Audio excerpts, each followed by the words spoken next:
Matahari sore di jeda menyelinap masuk lewat jendela kecil kamar pembantu yang sempit. Nurul duduk di lantai dengan koper terbuka, baju-baju dilipat rapi, dan matanya sembab karena semalaman menangis. Hari itu seharusnya menjadi hari paling membahagiakan, hari kepulangan. Kontraknya sebagai TKW sudah habis, dan ia berencana pulang membawa tabungan yang cukup untuk membuka warung kecil di kampung. Namun semuanya berantakan, hanya karena satu kalimat yang dilontarkan majikannya pagi tadi. Kalau kau mau, jadi istriku yang keempat. Aku beri kau 100 juta per bulan. Nurul membeku. Dunia seolah runtuh di bawah kakinya. Ia bukan sedang ditawari pekerjaan, ia ditawari nasib baru. Nasib yang dibungkus emas tapi beracun. Ia tahu siapa majikannya. Namanya Syekh Abdul Latif, duda beranak 5 yang dikenal luas sebagai pengusaha kaya di sektor properti. 3 istrinya tinggal dalam satu komplek besar, masing-masing dengan rumah dan pelayan sendiri. Tapi di balik kemewahan itu, Nurul sering mendengar tangis, teriakan, dan bisik-bisik tajam antar sesama istri. Poligami itu bukan rumah, itu arena perang. Ia kembali membuka dompet kecilnya. Foto ibunya yang sedang sakit dan rumah reot yang nyaris roboh membuat matanya panas. Gaji terakhir tak akan cukup untuk merenovasi atap, apalagi membiayai pengobatan. Di kampung, semua berharap besar padanya. Tapi apakah harapan mereka pantas dibayar dengan mengorbankan masa depan dan hati sendiri? Nurul, kamu tahu kan, jadi istri keempat itu bukan kehinaan di sini, ucap istri pertama Syekh, yang datang khusus menemuinya. Ucapan itu terdengar lembut tapi menusuk. Nurul hanya tersenyum getir. Kata-kata itu bukan penghiburan, tapi peringatan. Ia bukan sekadar dinikahi, ia sedang didorong masuk ke medan penuh ranjau dengan mata terbuka. Malam harinya, Nurul memandangi langit dari balkon lantai 2. Angin gurun meniup rambutnya pelan. Ia mencoba sholat, tapi air mata terlalu deras. Ia tak bisa tenang. Kalimat istiharah bergema dalam hatinya, namun jawaban seakan ditutup kabut. Apakah ini jalan menuju kemuliaan karena bisa menafkahi keluarga? Atau justru jalan kehancuran karena menjual diri dalam balutan syariat? Tiba-tiba pintu diketuk. Anak laki-laki majikannya yang bungsu masuk membawa bingkisan. Abi bilang ini buat Anti kalau setuju besok pagi, katanya sopan. Saat dibuka, isinya adalah perhiasan emas dan cek bertuliskan 25.000 rial. Nurul tercekat. Ia bukan dilamar, ia seperti dibeli.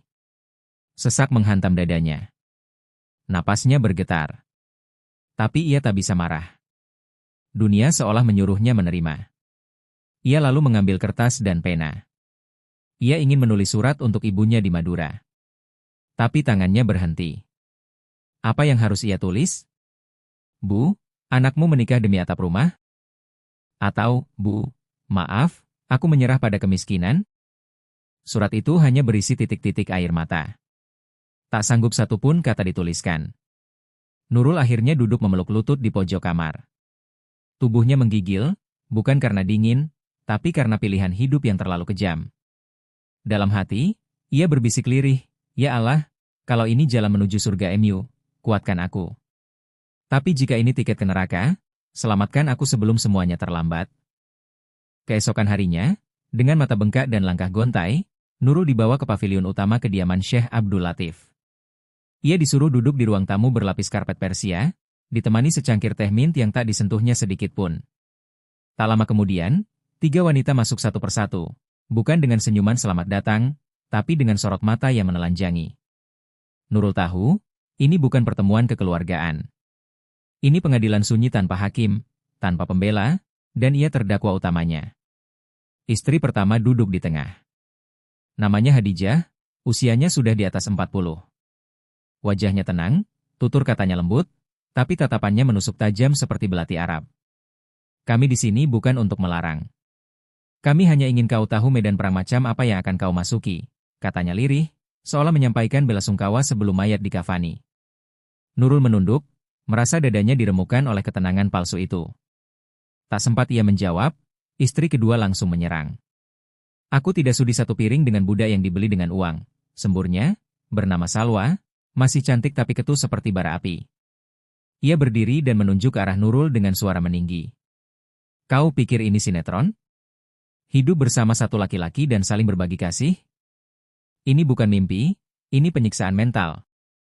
Kalimatnya seperti palu menghantam dinding kesadaran Nurul. Istri ketiga tampak paling muda, berusia sebaya Nurul.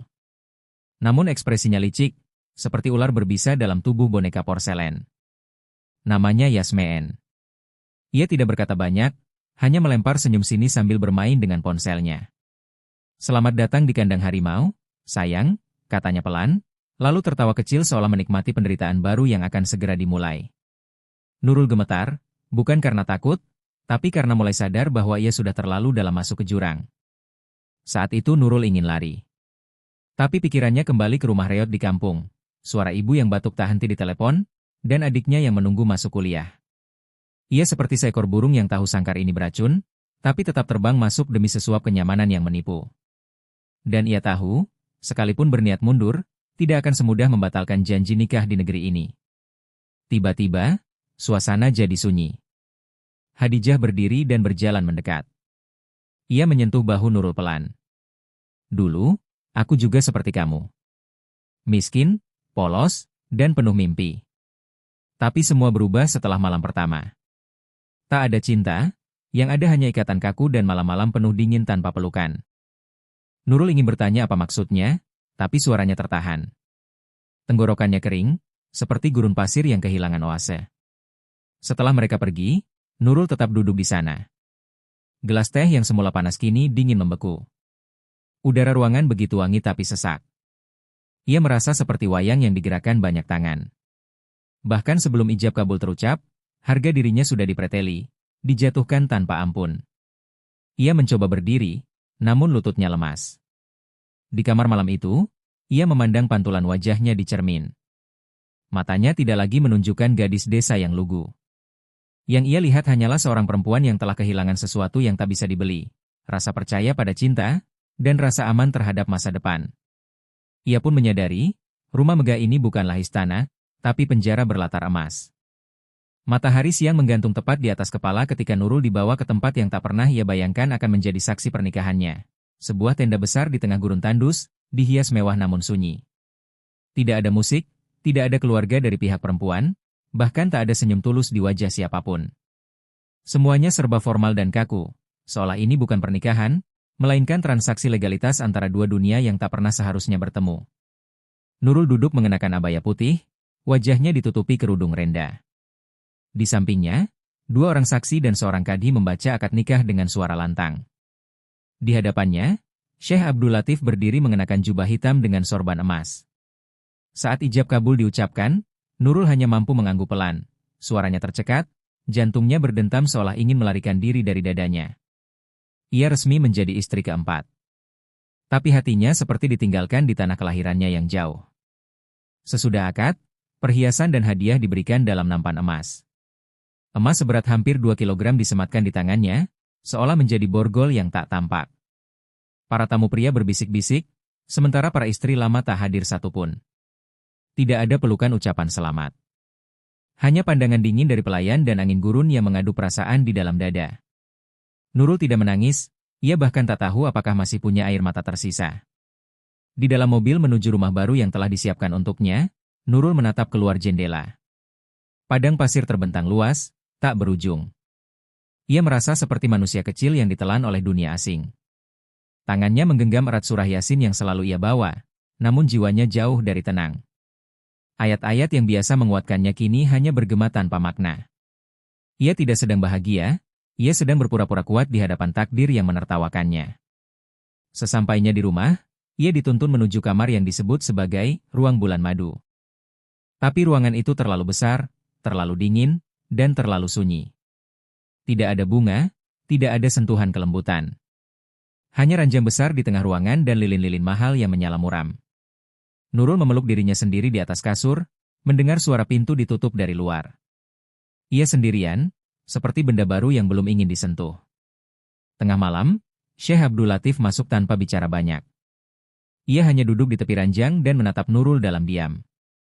Lalu, dengan suara serak, ia berkata, "Malam ini, aku ingin kau membacakan surah Al-Baqarah untuk istri pertamaku." Nurul menoleh, bingung. Bukankah dia masih hidup? Tanyanya ragu. Pria itu menggeleng pelan, wajahnya berubah muram. Dia meninggal di kamar ini. Bunuh diri. Jantung Nurul hampir berhenti. Suasana seketika mencekam. Ia mencoba berdiri, tapi tubuhnya kaku. Tatapannya beralih ke sekeliling ruangan yang tadi terlihat indah, kini terasa menyeramkan. Ia tak sanggup berkata apapun. Tangannya bergetar saat membuka mushaf, mulutnya gemetar ketika mencoba mengucapkan ayat pertama. Namun suara yang keluar bukan lantunan, melainkan isakan. Saat Syekh Abdul Latif menunduk dan memejamkan mata, Nurul sadar satu hal. Malam pertamanya bukan tentang cinta atau nafsu, tapi tentang menyenangkan arwah masa lalu yang belum pergi. Ia bukan pengantin baru. Ia adalah pelipur lara untuk luka yang belum sembuh. Suara Nurul serak ketika menyelesaikan ayat terakhir surah Al-Baqarah. Bibirnya gemetar, air matanya mengalir perlahan, dan tangan kirinya tak berhenti menggenggam kain mukena seolah itu satu-satunya pegangan kewarasan yang tersisa. Syekh Abdul Latif diam menunduk, lalu berdiri perlahan dan menaruh bingkai foto di meja kecil dekat ranjang. Foto seorang wanita Arab berwajah sendu, mengenakan pakaian serba putih. Inilah dia istri pertamaku. Dia meninggal di malam seperti ini, bisiknya. Mata Nurul membelalak. Kamar yang baru ia tempati ternyata pernah menjadi saksi kematian tragis seseorang yang dulu juga mengucap ijab di gurun sunyi. Setelah itu, ia ditinggal sendirian. Tak ada pelukan, tak ada pelampiasan, bahkan tak ada kehangatan perkenalan suami istri. Hanya sunyi, dingin, dan aroma gaharu yang menusuk. Jam menunjukkan pukul 2 dini hari ketika Nurul hendak memejamkan mata. Namun tepat saat ia mematikan lampu, suara lirih seperti isakan terdengar dari arah lemari tua di sudut kamar. Nurul langsung membuka matanya lebar-lebar. Ia tak berani bergerak. Tubuhnya membeku di bawah selimut tebal yang tak lagi menghangatkan. Suara itu datang lagi. Kali ini lebih jelas, seperti suara perempuan yang menahan tangis. Nurul bangkit dengan langkah pelan, menyalakan lampu dan berjalan mendekat. Lemari itu besar dan kuno, dihiasi ukiran bunga melati yang mulai terkelupas. Tangan Nurul menggenggam gagangnya dengan hati-hati, membuka perlahan. Di dalamnya hanya tergantung jubah putih dan tasbih. Tapi di balik lipatan kain, ia menemukan sesuatu, bingkai kayu tipis yang membungkus surat tulis tangan dalam bahasa Arab. Tulisan itu samar, tetapi Nurul bisa membaca. Aku pergi karena aku kalah. Aku terlalu lelah melawan cinta yang dibagi-bagi. Tangannya gemetar hebat. Ia menutup lemari dan kembali ke ranjang, memeluk dirinya sendiri. Pikirannya kacau. Bayangan istri pertama itu terus menghantuinya. Seorang perempuan yang dulu duduk di tempat yang sama, bernapas di ruangan yang sama, tapi akhirnya memilih mati. Nurul merasa seperti menginjak tapak luka yang belum sembuh. Ia bukan pengganti, tapi penerus takdir kelam yang entah mengapa menuntunnya ke sini. Keesokan paginya, ia duduk di meja sarapan sendirian. Tak ada syekh, tak ada pelayan. Ia menyentuh piring perak yang berisi kurma dan roti, tapi tak bisa menelan. Seolah rasa takut telah memenuhi seluruh lambungnya. Ia berjalan keliling rumah, mencoba mengusir perasaan mencekam yang menempel di kulitnya. Namun setiap lorong yang ia lewati terasa menyimpan bisikan. Setiap jendela memantulkan wajah yang bukan miliknya. Rumah itu hidup, bukan oleh cinta, tapi oleh kenangan yang tak mau mati. Saat petang, seorang pelayan perempuan tua membawakan pakaian baru. Ia tersenyum ramah tapi matanya kosong. Dulu, nyonya pertama juga suka memakai warna ini, bisiknya pelan sambil meletakkan gamis biru muda di ranjang. Nurul menahan napas. Bahkan orang-orang di rumah ini tak bisa melupakan arwah yang masih berdiam. Tak ada ruang untuk istri baru. Tak ada tempat untuk hati yang masih segar. Malam kembali datang, dan Nurul merasa tubuhnya semakin lemas. Bukan karena lelah, tapi karena ketakutan yang tak mampu ia jelaskan. Ketika ia menutup tirai dan bersiap tidur, cermin di samping ranjang memantulkan sesuatu yang bukan miliknya. Bayangan seorang wanita berpakaian putih duduk di ujung ranjang, menunduk sambil menangis. Nurul teriak keras, tapi saat ia menoleh, tak ada siapa-siapa. Hanya sunyi, dan hatinya yang tercekat tanpa kata. Ia akhirnya menyadari, malam pertamanya bukan awal kisah cinta, melainkan awal dari sesuatu yang jauh lebih gelap. Ia bukan hanya menikahi seorang pria kaya raya, tapi juga segala jejak luka yang belum selesai dikubur. Malam berikutnya, Nurul tidak tidur sama sekali. Ia duduk di sudut ranjang, membiarkan lampu tetap menyala, dan matanya terus terarah ke cermin yang kemarin memantulkan sosok asing. Nafasnya pendek-pendek, dadanya sesak. Detik demi detik terasa seperti jam, dan setiap bayangan yang bergerak di dinding terasa seperti pertanda sesuatu yang hendak datang. Ia mencoba membaca ayat-ayat Al-Quran, tapi suaranya tercekat di tenggorokan. Mulutnya kering, seolah doa pun takut keluar dari bibir yang mulai kehilangan daya. Tepat pukul 2:15, suara itu datang lagi. Isakan lirih, tapi kali ini terdengar lebih dekat, lebih nyata, seperti berasal dari bawah ranjang. Nurul menahan napas, menunduk pelan. Tak ada apa-apa di bawah sana. Tapi saat ia berdiri dan melangkah menuju lemari, napasnya tercekat. Pintu lemari terbuka sendiri, pelan tanpa suara, seperti disambut oleh tangan tak terlihat. Di dalamnya, kain putih milik istri pertama bergoyang perlahan, seolah ada angin lembut dari dalam yang tak terasa di kulitnya. Nurul mundur, tubuhnya lemas. Ia mengambil ponsel, ingin menelepon seseorang, siapapun. Tapi tidak ada sinyal. Sama seperti malam sebelumnya. Ia mulai merasa terperangkap, bukan hanya secara fisik, tapi juga secara batin. Rumah ini menyekapnya dalam keheningan dan luka masa lalu yang belum selesai. Ia merasa diawasi, diikuti, bahkan diadili oleh sesuatu yang tak kasat mata. Pagi hari, ia memberanikan diri bertanya pada pelayan tua yang kemarin datang membawakan pakaian. Apa yang sebenarnya terjadi dengan nyonya pertama? Bisiknya saat mereka hanya berdua di dapur. Perempuan tua itu menunduk lama, lalu berkata, ia tak kuat melihat suaminya menikah lagi, lalu lagi. Ia pernah berkata, lebih baik mati daripada menjadi patung di rumah sendiri. Nurul tertegun. Hatinya seketika nyeri. Ia seperti sedang menempuh takdir yang sama, satu langkah demi satu langkah. Hari-hari berikutnya, suara tangisan tak pernah absen. Kadang dari lemari, kadang dari kamar mandi, bahkan dari balik jendela saat angin malam berembus pelan. Nurul sudah mencoba bicara pada Syekh Abdul Latif, tapi pria itu hanya menatapnya dengan tatapan kosong, lalu berkata, jangan pedulikan suara-suara itu. Kau akan terbiasa. Kalimat itu membuat Nurul merinding. Seolah sang suami pun sudah menyerah pada keganjilan di rumah itu. Dalam kesendirian yang makin menghimpit, Nurul mulai menulis di buku kecil yang dulu ia gunakan untuk catatan harian. Tapi kini, bukan kisah bahagia yang ia tulis, melainkan catatan rasa takut. Ia menulis tentang suara, bayangan, dan bisikan dalam mimpi. Ia bahkan menuliskan tanggal dan waktu kejadian, berharap kelak jika sesuatu terjadi padanya, dunia tahu bahwa ia pernah mencoba bertahan. Suatu malam, Nurul menemukan sobekan kertas kecil di bawah bantalnya. Tulisan tangan Arab bercampur darah samar, kau wanita keempat. Tapi aku tetap yang pertama. Ia gemetar hebat, memeluk Al-Quran dan menangis sampai fajar. Tak ada yang menjawab jerit batinnya. Tak ada pelukan penguat dari suami. Ia benar-benar sendirian di tengah rumah mewah yang perlahan menjelma neraka. Pada hari kelima, ia mengunci semua pintu kamar dari dalam dan memindahkan cermin keluar. Ia tak tahan lagi. Tapi saat ia hendak mematikan lampu untuk tidur, suara itu datang kembali, kali ini memanggil namanya dengan lirih, Nurul. Nurul, di saat itulah ia sadar, ini bukan hanya tentang masa lalu yang belum selesai, tapi tentang jiwa-jiwa yang belum benar-benar pergi. Dan ia, mungkin sedang dikorbankan untuk menggantikan yang telah tiada. Hari demi hari berlalu seperti kabut pagi yang tak pernah benar-benar sirna. Nurul masih hidup di rumah besar itu, tapi jiwanya terasa sekarat.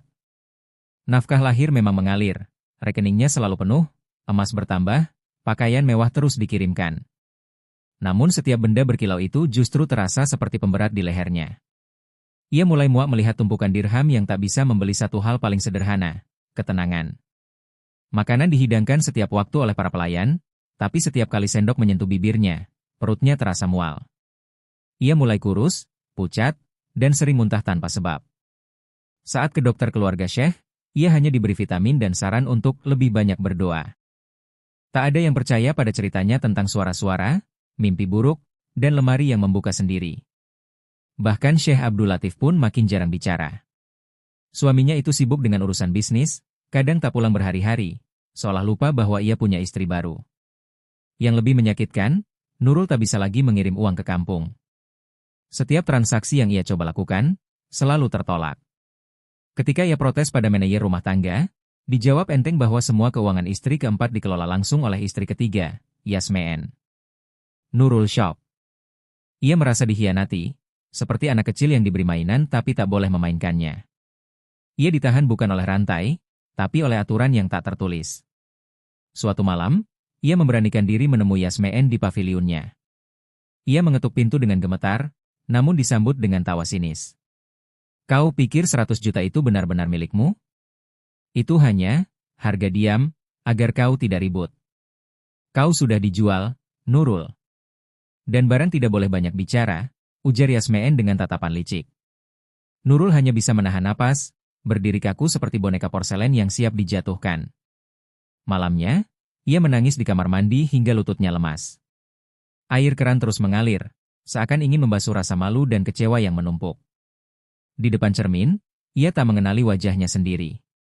Pandangannya hampa, kulitnya kusam, dan senyumnya telah menghilang sejak malam pertama. Ia mencoba menulis surat untuk ibunya, tapi berkali-kali kertas itu diremas dan dibuang. Apa yang bisa ia ceritakan? Bahwa anak perempuan yang dulu mereka banggakan kini menjadi tawanan dalam istana berkarpet merah? Ia mulai menulis di tembok kamarnya dengan kapur putih, rasa yang mati tak bisa dihidupkan dengan uang.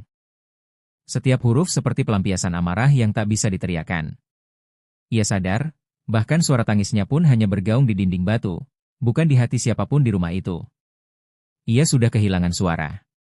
Bahkan untuk minta tolong pun, ia tak tahu kepada siapa harus berharap. Pagi hari berikutnya, Nurul duduk diam di taman kecil belakang rumah. Burung-burung merpati berterbangan bebas di atas kepala, namun ia merasa seperti seekor burung yang sayapnya dicabut satu-satu. Ketika seorang pelayan menawarinya minuman, ia hanya menggeleng. Terima kasih, ucapnya lirih. Itu satu-satunya hal yang masih bisa ia berikan pada dunia, kesopanan kecil dari jiwa yang mulai terkikis. Dalam hati, ia mulai bertanya-tanya, jika semua ini bukan neraka, lalu apalagi namanya? Malam itu Nurul terbangun oleh suara bentakan. Bukan suara gaib, tapi teriakan manusia nyata, tajam dan penuh amarah. Ia menyibak selimut dan berlari ke lorong utama. Suara itu datang dari pavilion istri kedua, Salwa. Dari balik tirai yang sedikit terbuka, ia melihat sang istri tua itu membanting vas dan menuding Syekh Abdul Latif dengan wajah merah padam. Kau tidak akan bisa menutupinya selamanya. Semuanya akan terbongkar, cepat atau lambat, katanya keras. Nurul terpaku. Tak ada yang tahu ia mendengar, tapi kata-kata itu menghantam seperti petir di tengah dada yang retak. Sejak malam itu, Nurul diam-diam mulai menyelidiki. Ia merasa ada yang tak beres. Suatu sore, saat pelayan rumah tertidur, ia menyelinap ke ruang kerja suaminya. Di balik lemari buku, ia menemukan laci rahasia. Di dalamnya ada paspor-paspor wanita, semuanya milik pekerja migran seperti dirinya. Salah satunya membuat jantungnya berhenti berdetak. Nama Siti Maisaroh, TKW asal Demak, yang pernah ramai diberitakan hilang 5 tahun lalu. Wajah di paspor itu tersenyum. Tapi Nurul tahu, senyuman itu sudah tak ada di dunia ini. Nurul membawa paspor itu ke kamar dan menyimpannya di bawah bantal. Hatinya kalut. Ia mulai bertanya-tanya, apakah perempuan itu juga dijanjikan uang dan pernikahan, seperti dirinya? Tapi kemana ia pergi? Mengapa tak pernah kembali? Nurul merasa berada di tengah pusaran hitam yang lebih dalam dari yang ia sangka. Rumah mewah ini bukan sekadar tempat tinggal. Ia adalah kuburan diam yang menyimpan terlalu banyak suara yang dibungkam. Malam berikutnya, saat Syekh kembali, Nurul memberanikan diri bertanya. Apakah ada istri sebelum saya yang tidak tercatat? Pria itu menatapnya lama, lalu tertawa hambar. Kau terlalu banyak berpikir. Fokus saja pada tugasmu sebagai istri. Kalimat itu terdengar seperti perintah militer, bukan ungkapan suami. Tapi di matanya ada kilat kemarahan. Nurul menelan ludah. Ia tahu, satu langkah salah bisa membuatnya menghilang seperti Siti Maisaroh. Pagi hari, Nurul menerima kunjungan mengejutkan. Hadijah, istri pertama. Wanita itu datang tanpa pelayan, duduk di ruang tamu Nurul, dan berbicara lirih. Jangan korek terlalu dalam, nak. Kami semua tahu, tapi kami diam karena kami sudah kehilangan terlalu banyak. Nurul tertegun.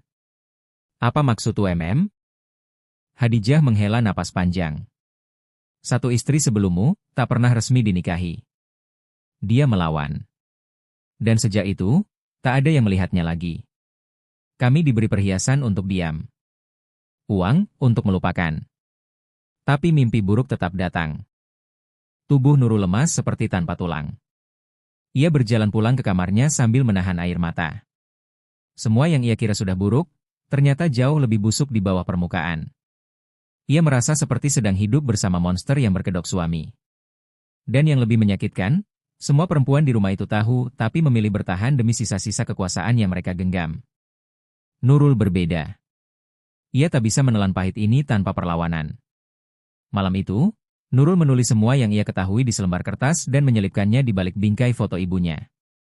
Jika suatu hari ia hilang, ia ingin dunia tahu ia tidak diam. Ia mulai sadar bahwa hidupnya bukan hanya tentang bertahan, tapi tentang membuka mata, meski cahaya kebenaran bisa membakar habis. Dan di dalam rumah megah yang penuh rahasia ini, satu hal makin jelas, Nurul bukan sedang menikah, ia sedang masuk ke dalam perangkap yang tak semua perempuan berhasil keluar hidup-hidup.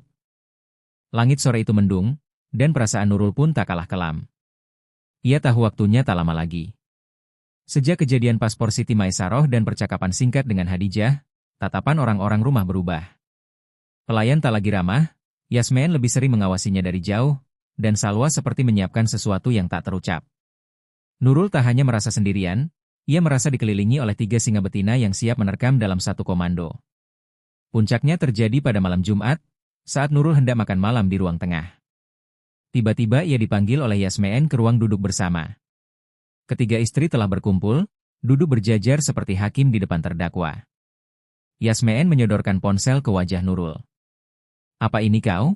tanyanya dengan suara datar.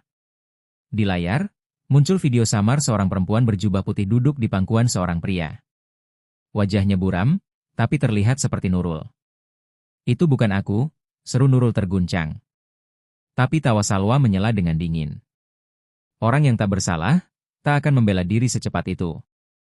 Nurul terperangah. Ia tahu ini jebakan.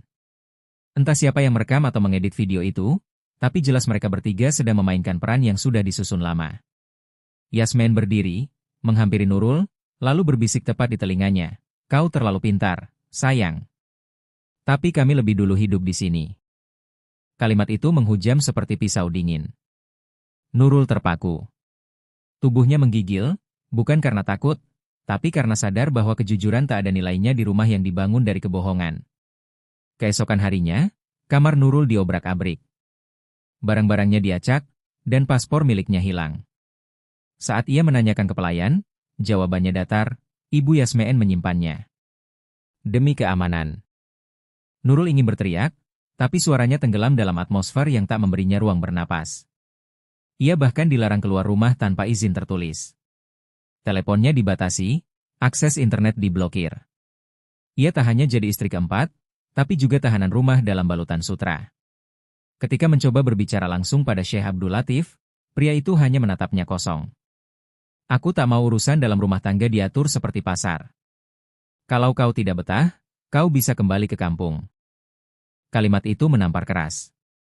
Ia tahu suaminya tidak serius. Ia tahu Syekh tidak akan mengizinkannya pergi. Tidak setelah Nurul tahu terlalu banyak. Tidak setelah rahasia kelam mereka tak lagi aman di balik pintu terkunci. Nurul kembali ke kamar dengan langkah lunglai. Ia merasakan kekuatan dalam dirinya terkikis perlahan. Tapi di balik keputusasaan, api kecil mulai menyala. Ia tahu, satu-satunya cara keluar adalah melawan, dengan kepala tegak dan bukti yang tak terbantahkan. Ia mulai menyusun catatan digital diam-diam, merekam suara-suara, menyimpan salinan video, dan menulis semua kronologi dalam bentuk jurnal yang ia sembunyikan di celah dinding kamar. Di balik segala tekanan dan intimidasi, Nurul belajar satu hal.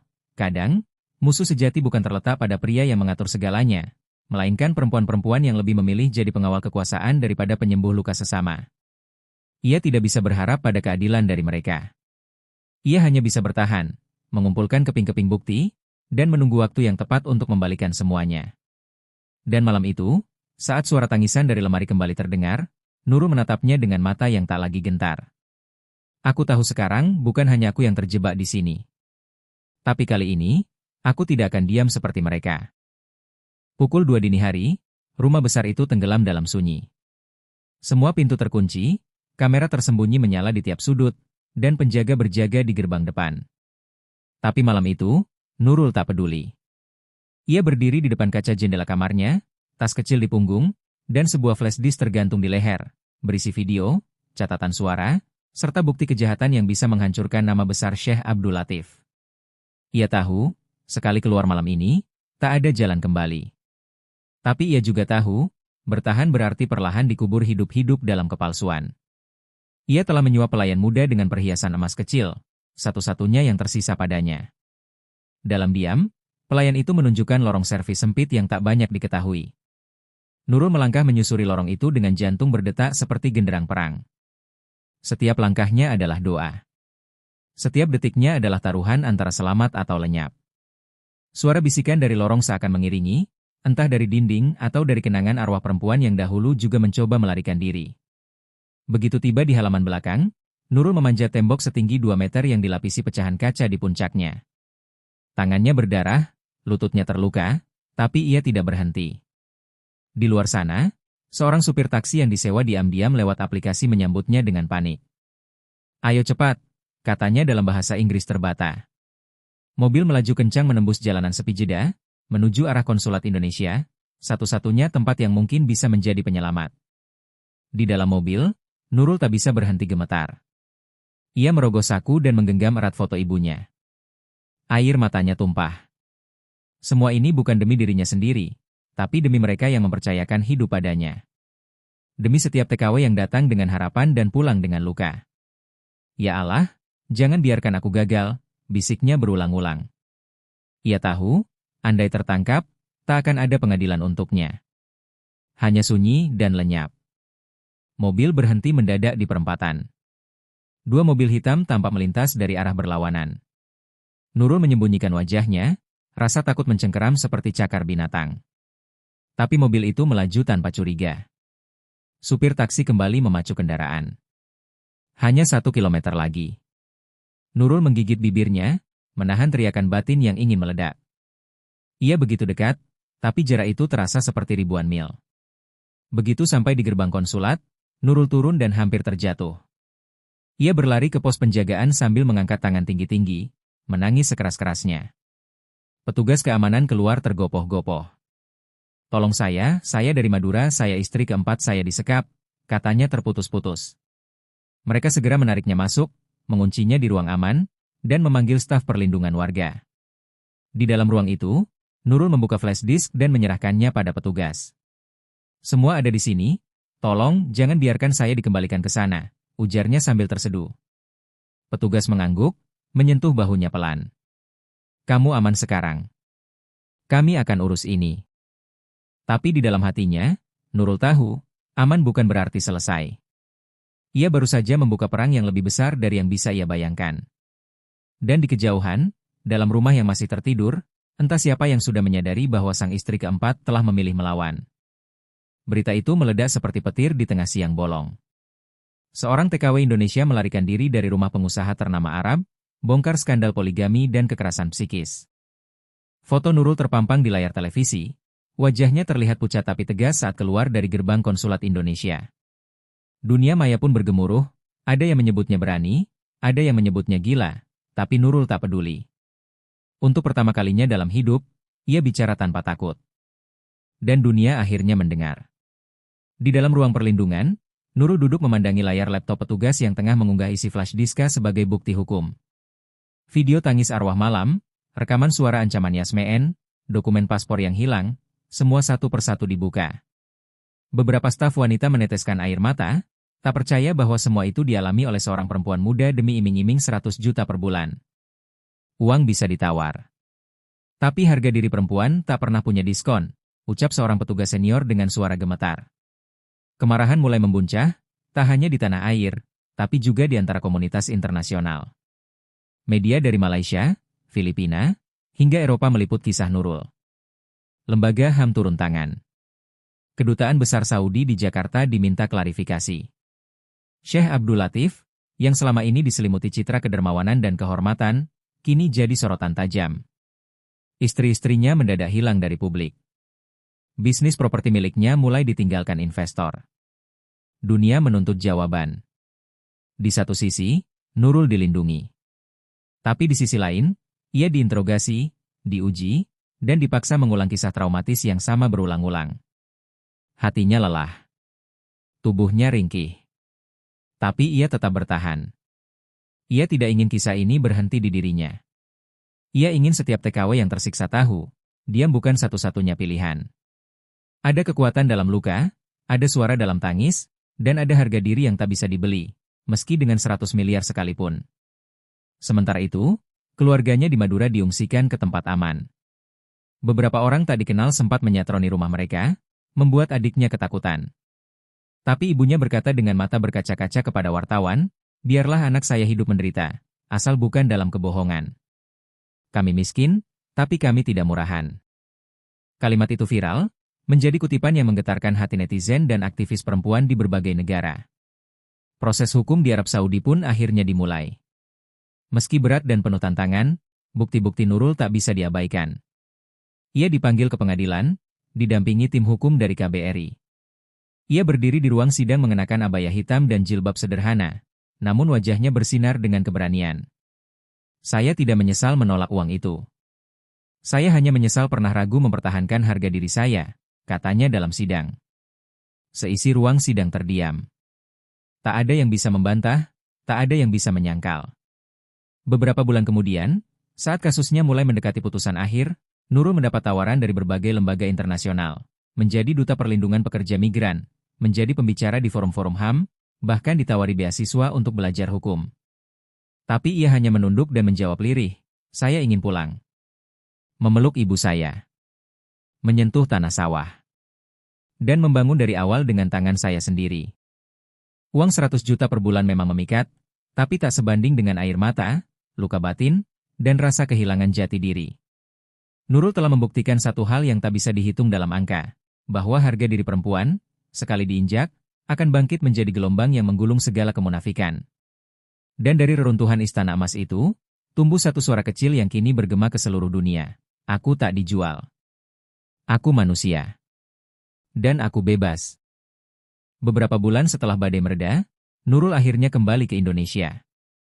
Tanah Madura menyambutnya dengan pelukan ibu yang tak henti berdoa selama ia hilang. Rumah mereka masih sederhana, namun kini dipenuhi orang-orang yang datang bukan untuk mengasihani, melainkan untuk menghormati. Ia tak lagi mengenakan perhiasan, tak membawa koper mewah, hanya membawa satu tas kecil dan langkah ringan. Di balik luka-luka yang belum seluruhnya sembuh, ada kekuatan baru yang tumbuh, kesadaran bahwa dirinya berharga bukan karena uang, tapi karena keberanian memilih jalan yang benar. Setiap pagi, ia membantu ibunya menanam cabai, menyiram tanaman, dan mendengar angin kampung yang tak pernah menyesatkan. Dan ketika anak-anak tetangga bertanya padanya, Bu Nurul, kenapa dulu ibu pergi jauh? Ia hanya tersenyum dan menjawab, karena dulu aku pikir mimpi itu hanya bisa dibeli. Sekarang aku tahu, mimpi itu bisa ditanam di sini, di tanah sendiri.